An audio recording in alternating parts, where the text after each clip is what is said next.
back to Vlogmas. Today's video is a little bit different. It's going to be a sit down video, as you can see by the title of today's video. This is a book haul. So these are all the books I've bought pretty recently, probably within the last month. And no, I have not read them all. They're all on my list, obviously. There are a few other books that I've purchased that I've already read that I've already lent to someone else to read. One of them is this book. It's called The Woman Outside My Door. I read this book already, but I didn't loan it to anybody yet because the people I loan books to are currently reading other books I recommended. So I am just chilling right now, but wait for them to finish those. So without further ado, let's get into the book haul. Okay, so like I said, the first book that I'm gonna be talking about today is The Woman Outside My Door. This is the cover of the book.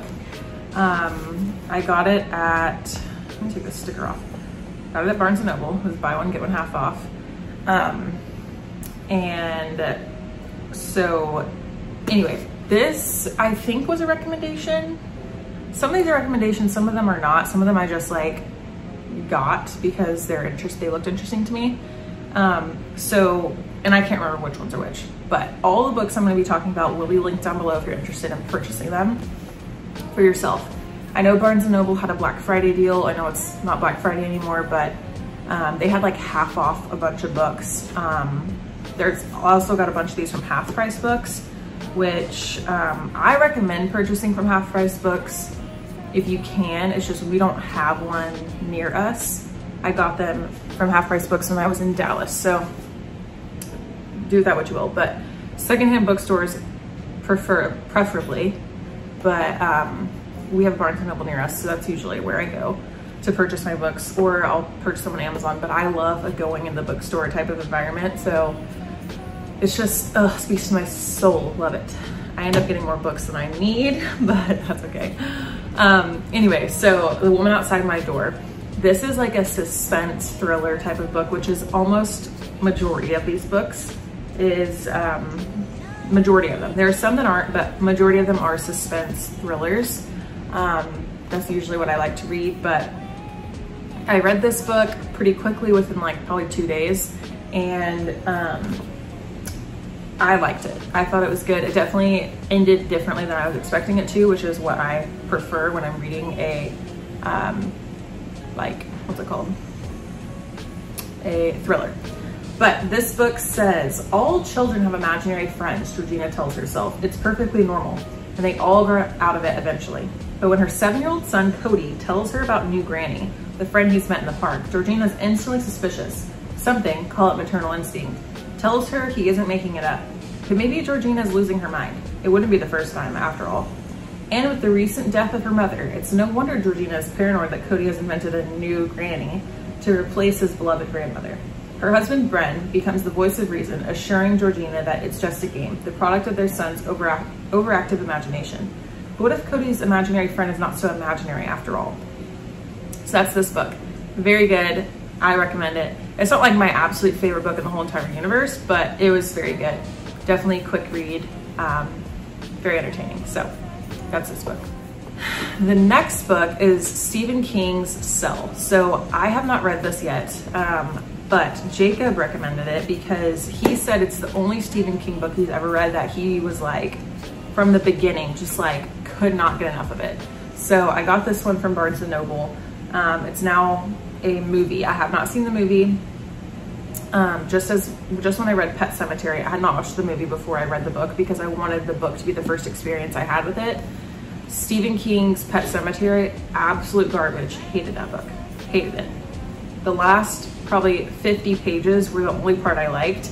Everything else was just oh my gosh, a bore. So I'm interested to see how this goes because Jacob says that's not at all what this book is like. So I'm excited to read it. He says it's very fast paced and you're not gonna want to put it down. So we'll see how it goes. If you've read this book, then, let me know what you think in the comments. But it says on October 1st, God is in his heaven.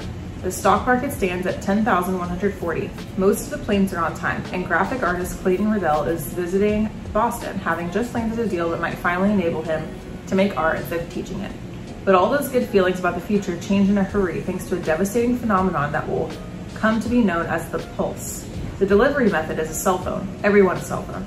Now Clay and the few desperate survivors who join him suddenly find themselves in the pitch black night of civilization's darkest age, surrounded by chaos, carnage, and a relentless human horde that has been reduced to its basest nature and then begins to evolve.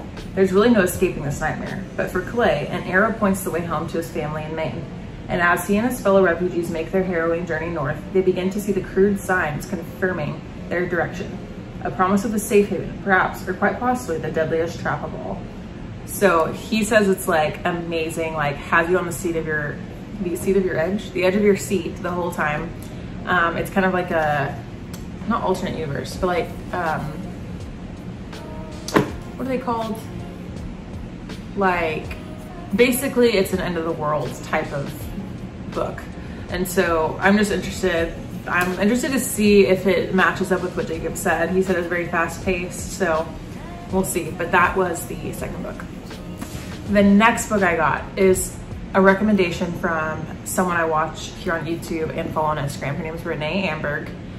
Go follow her. I love her content, but she's also a reader, and she said this book is the best book she's ever read. It's like her top #1 book ever. And she reads a lot, so that's saying a lot. It's called The Kite Runner by Khaled Hosseini. I don't know how to say that exactly, but apparently it's like the best book ever. Like one of the best books, like one of the most like grounding, like just like humanizing experiences. And so I'm very interested to read this. I read another book called Where the Crawdads Sing, which was also highly recommended, but some people, I had mixed reviews. I heard mixed reviews about that book, but it ended up being one of my favorites too. And it was a very humanizing type of book. And so I'm just interested to see how this goes. Apparently it's like incredible. So it says, the unforgettable, heartbreaking story of the unlikely friendship between a wealthy boy and the son of his father's servant, caught in the tragic sweep of history. The Kite Runner transports readers to Afghanistan at a tense and crucial moment of change and destruction. A powerful story of friendship. It is also about the power of reading, the price of betrayal, and the possibility of redemption, and an exploration of the power of fathers over sons, their love, their sacrifices, their lives. Since its publication in 2003, The Kite Runner has become a beloved, one-of-a-kind classic of contemporary literature, touching millions of readers and launching the career of one of America's most treasured writers. So it's basically about a boy in Afghanistan, and he is like in the middle of like a war, basically, or the war, and how just like his life journey through this. So I'm very interested to see how this book goes. I'm excited to read it. Yeah, so apparently it's very powerful. I'm excited to read that. Then, that is fiction, by the way. Then the next one is a totally different vibe. It's one of those like, just like cheesy, like, not cheesy, but like one of those just like summer reads basically. But it's called 28 Summers by Elin Hilderbrand. And this one I heard was recommended. I'm just so like concerned when it comes to like romances or anything like that, because they could just get real dirty real fast, and I cannot read those. Like, I already struggle with pornography, and I cannot read something that's enticing that in me, because it just makes me want to go watch porn, or makes me, basically I'm reading porn. And so I just hate about romances. So we'll see how this one goes. I don't think it's dirty. I haven't heard anything about it being dirty, but if it is, just stay tuned on my Instagram. I usually let you guys know way before YouTube how I'm feeling about my books that I'm reading. But anyway, 28 Summers, this is what it says. It says, when Mallory Blessing's son, Link, receives her deathbed instructions to call a number on a slip of paper in her desk drawer, he certainly does not expect Jake McLeod to answer. It's the late spring of 2020, and Jake's wife, Ursula de Guernsey, is the frontrunner in the upcoming presidential election. Link is sure there's been a mistake. How do Mallory and Jake know each other? Flashback to the sweet summer of 1993. Mallory has just inherited a beachfront cottage on Nantucket from her aunt, and she agrees to host her brother Cooper's bachelor party. Cooper's college friend Jake McLeod attends, and Jake and Mallory form a bond that will persevere through marriage, children, and Ursula's stratospheric political rise, until Mallory learns she's dying. Inspired by the classic film Same Time Next Year, which Mallory and Jake watch every summer, 28 Summers explores the agony and romance of a one weekend per year affair and the dramatic ways this relationship complicates and enriches their lives and the lives of the people they love. So it's like a story where like this woman's like on her deathbed and she is like there's like flashbacks to like 28 summers of her like seeing this guy. That's what I think it's about. That's what I've heard it's about. So anyway, I'm interested to see how this one goes. I think it'll be like a cutesy, like just cool one to read that's just like entertaining, kind of like rom-com-y. And so that's this book. The next book is a thriller. It is a book called Then She Was Gone by Lisa Jewell. This is a like thriller mystery, like I said. And it says, no one ever just disappears. Ellie Mack was the perfect daughter, and then she was gone. 10 years after Ellie's disappearance, her mother, Laurel Mack, is trying to put her life back together when she meets an unexpectedly charming man in a cafe. Before she knows it, she's meeting Floyd's daughters, and his youngest, Poppy, takes Laurel's breath away. Because the eerily precocious Poppy is the spitting image of Ellie. And now, the unanswered questions she's tried so hard to put to rest begin haunting Laurel anew. Where did Ellie go? Did she run away from home, as the police have long suspected? Or did something more sinister happen? A haunting page-turner of sheer perfection, Booklist starred review. Then She Was Gone is a gripping and emotionally resonant tale of one mother's quest to uncover the clues she's failed to recognize and finally discover the truth of what happened to her daughter. Just a thriller, basically. Girl gets kidnapped or goes missing or whatever, and this mom's trying to figure out what happened. So, very excited to read this. Just again, a lot of these books are gonna have similar type of titles because they're similar type of, not similar stories, but similar-ish. I just like this type of something happens and they're trying to figure it out and in the end they find out. So that's this one. The next one is called She Regrets Nothing. And this one, whenever I found it in Half Price Books, it just reminded me of Gossip Girl. And I'm obsessed with Gossip Girl. And it reminded me of that. So I was like, this is gonna be interesting. So we'll see. But it's called She Regrets Nothing by Andrea Dunlop. She also wrote Losing the Light. So I don't know if you've read Losing the Light, but she's also the author of that book. And it says, when Layla Lawrence becomes an orphan at 23, the sudden loss unexpectedly introduces her to 3 glamorous cousins from Manhattan who show up unannounced at her mother's funeral. The 3 siblings are scions of the wealthy family from which Layla's father had been estranged long before his own untimely demise. 2 years later, Layla has left behind her quiet life in Grosse Pointe, Michigan, to move to New York City, landing her smack in the middle of her cousin's decadent world. Caught between longing for the love of her family and her relentless pursuit of the lifestyle she feels she was unfairly denied, Layla finds herself reawakening a long-dead scandal involving the family patriarch, not to mention setting off some new ones, as she becomes further enmeshed in the lives and love affairs of her cousins. But will Layla ever truly belong in their world? Sly and sexy, She Regrets Nothing is a sharply observed and utterly seductive tale of family, fortune, and fate, and the dark side of wealth. So this just reminds me of like Gossip Girl and the part of Gossip Girl where, what's her name? I think her name's Charlotte. I think that's her name. Basically where like, Serena becomes friends with that like cousin that's supposed to be like their cousin or whatever, but isn't really their cousin, that whole portion of Gossip Girl. That's what this reminds me of. And so I'm just interested to see how it goes. I'm interested to see if it ends up being more like drama like Gossip Girl, or like there's actually some like stuff happening and it's like ends up being a murder mystery thriller or something. Or it could be one of those like books that's very scandalous, like I said, and then I end up having to put it down and never know what happens in the end. So who knows? This is I don't know what's gonna happen, but it reminded me of Gossip Girl, so I had to pick it up. The next one is called Here We Lie.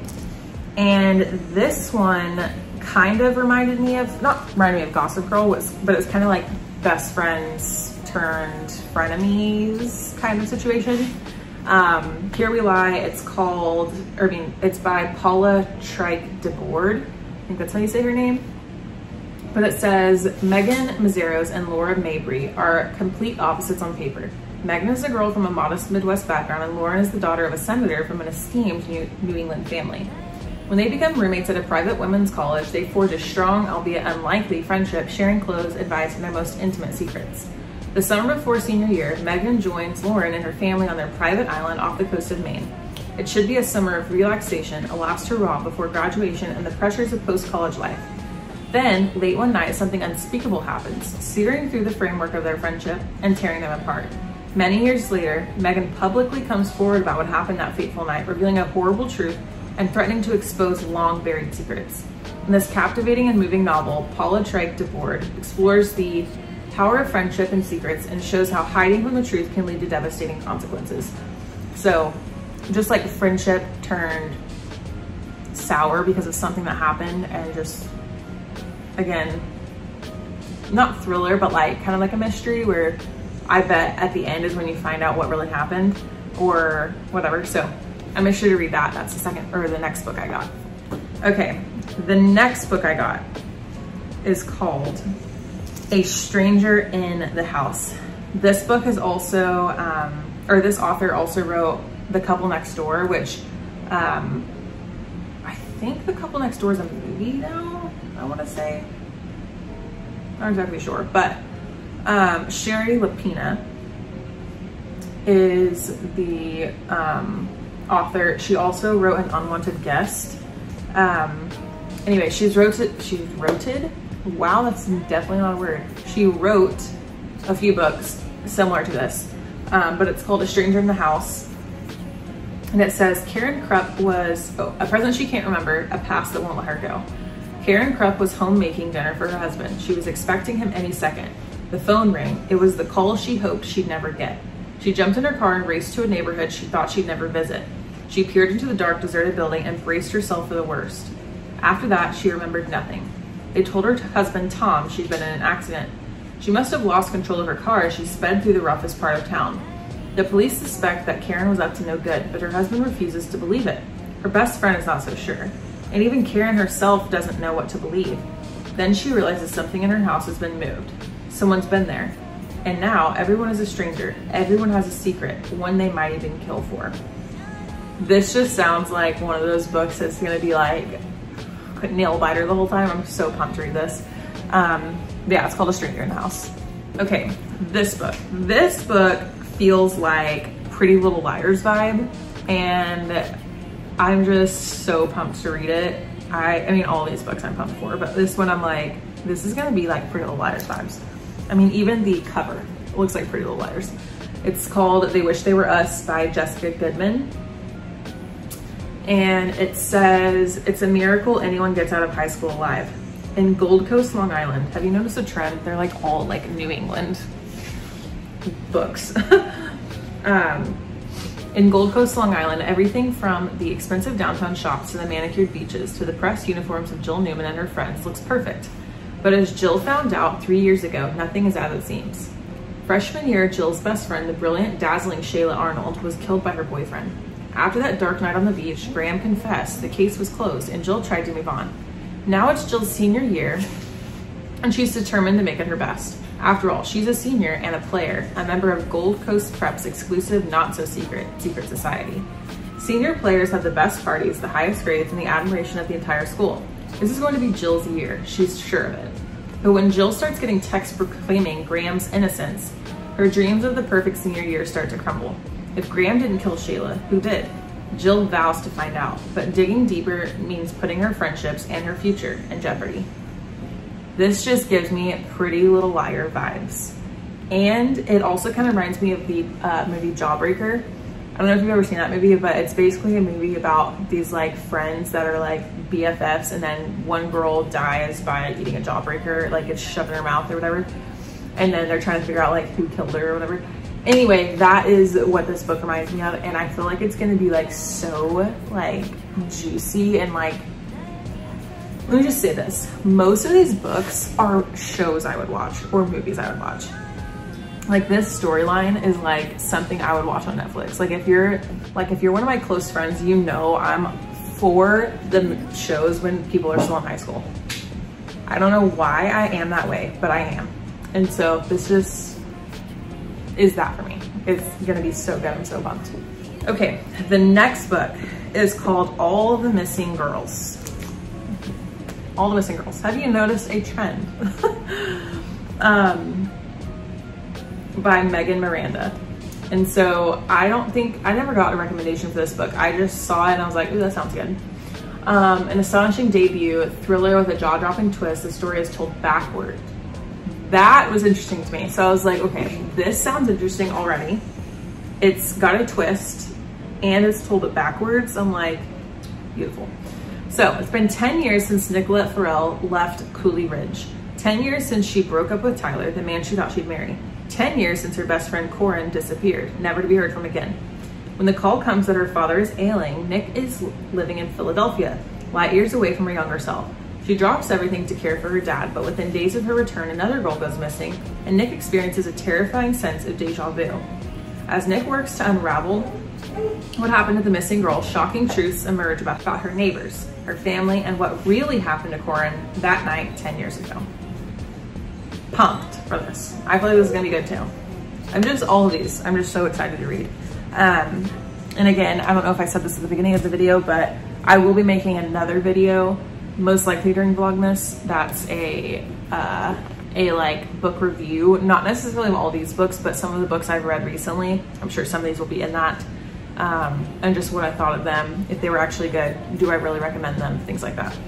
Okay, the next book is Stephen King's The Green Mile. Again, have not read the movie or watched the movie because I don't want to watch the movie until I read the book. I just know that this is like kind of a classic, so I was like, I'm going to try it. Again, Stephen King, he's hit or miss. He's hit or miss. So we'll see if this one's good or if I get bored and have to put it down, because Pet Sematary took me almost like a year and a half to read because it was just, oh my gosh, so boring. So we'll see how this goes. Again, The Green Mile. So this says, I tried to take it back, but it was too late. Welcome to Cold Mountain Penitentiary, home to the depression-worn men of E Block. Convicted killers all, each awaits his turn to walk the Green Mile, the lime-colored linoleum corridor leading to a final meeting with Old Sparky, Cold Mountain's electric chair. Prison guard Paul Edgecombe has seen his share of oddities over the years working the mile, but he's never seen anything like John Coffey, a man with the body of a giant and the mind of a child, condemned for a crime terrifying in its violence and shocking in its depravity. And in this place of ultimate retribution, Edgecombe is about to discover the terrible, wondrous truth about John Coffey, a truth that will challenge his most cherished beliefs. So basically, if you don't know what The Green Mile is, it's basically about this guy who is sentenced to death in prison, and then like his story is basically unfolded, but like about who he is and stuff. And so we'll see how this one goes. Stephen King can be hit or miss. Like, that's the thing with authors like this. It's like they're so popular that you're like, clearly something's up. Like, I need to be reading his books because they're clearly like something about them is good. Like, everyone's reading them. He's like a very popular author. He's written like so many books. But sometimes I'm like, dude, is boring. So we'll see. The next book I'm really excited for. I really hope I like it because it's a series. It's called A Court of Thorns and Roses, and it's by Sarah J. Maas. And this is a new series that came out recently. This was, I think it came out in, let's see. It was published in 2015. So it's fairly new. And I think there's 3 or 4 maybe of them out already. And, oh no, there's 1, 2, 3, 4, 5. There's 5 of them. And she has a couple other series as well. But anyway, I heard this was a recommendation from Renee Amberg. She said this was like amazing. And we have similar tastes in books. Like, she likes thriller type of books too, and she's not really a fantasy person. And I like fantasy, but it's hard for me to get into. And she said this one was like amazing. Like, she was shocked about how much detail and like how much you're involved in the characters in just one book. And so I'm excited because I like series, and if I really like this book, I can read the other books after. There's 4 more, like I said, there's 5 in the series.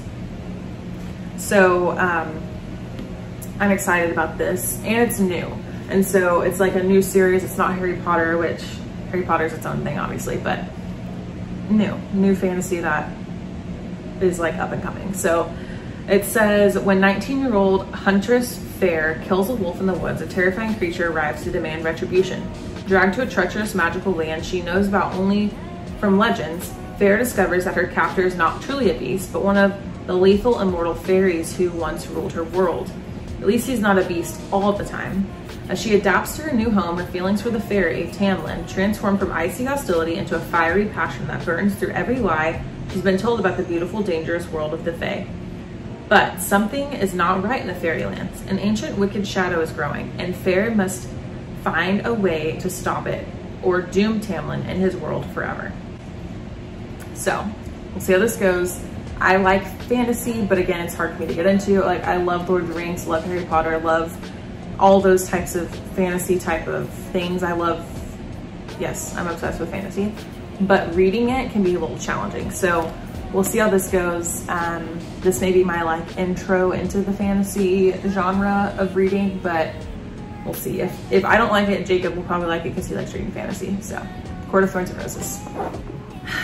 Okay, the next book is called I Invited Her In.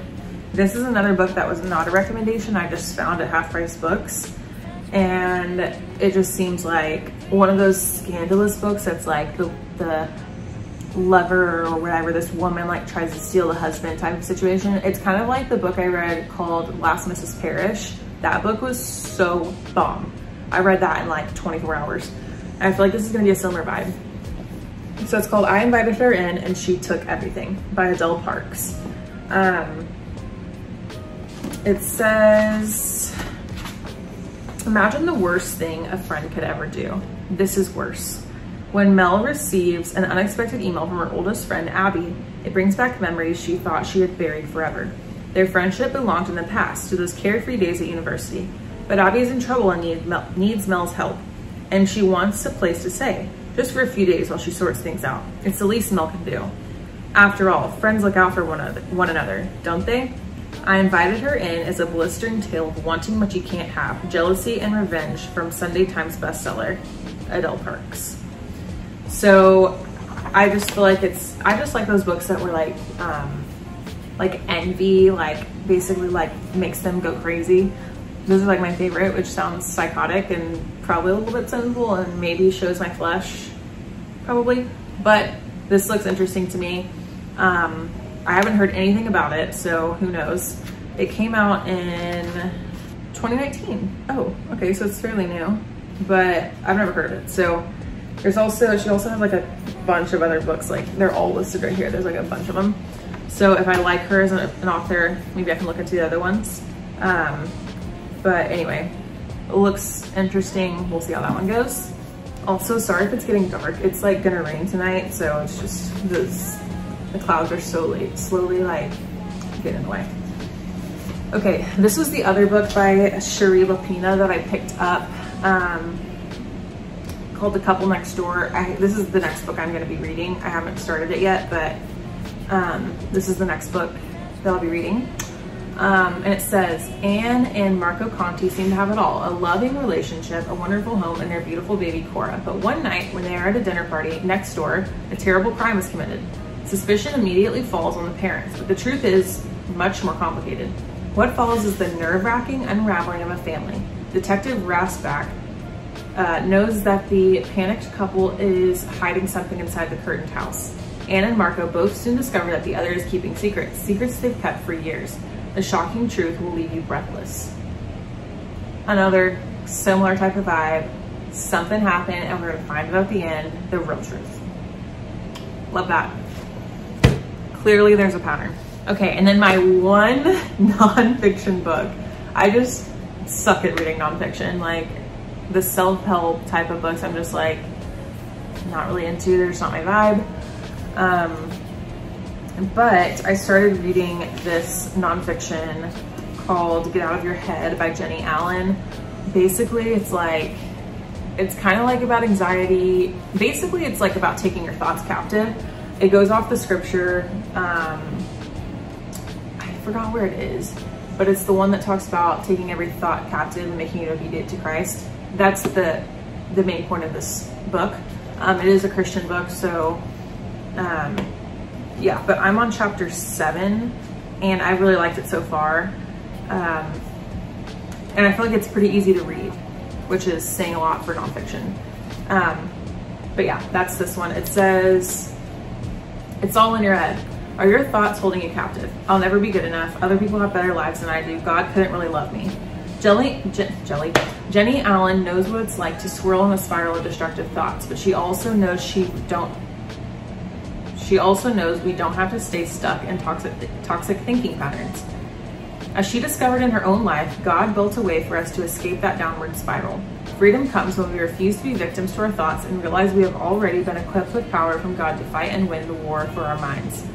In Get Out of Your Head, Jenny inspires and equips us to transform our emotions, our outlook, and even our circumstances by taking control of our thoughts.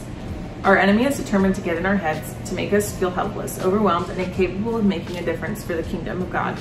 But when we submit our minds to Christ, the promises and goodness of God flood our lives in remarkable ways. It starts in your head, and from there, the possibilities are endless. Again, basically it's just about taking your thoughts captive and making them obedient to Christ, and how we can have freedom in our thought life, and how our thought life has a lot of power. And so anyway, yeah, this has really helped me with lust and like depressive episodes and things like that. And for my friend that's reading it with me, she struggles with anxiety and fear, and this is really helping her with that. So I think it's a good book regardless of what you struggle with, because almost all of our sin starts in our head with what we're thinking, and then moving forward, that moves into our actions, which moves into our habits, which moves into our lives and our behaviors. And so yeah, so that's my nonfiction book. Okay, I hope you guys enjoyed this book haul. It was very long, so I hope you all enjoyed it. And if you want more book videos, please give this video a thumbs up, and I'll see you guys tomorrow for tomorrow's Vlogmas. Bye.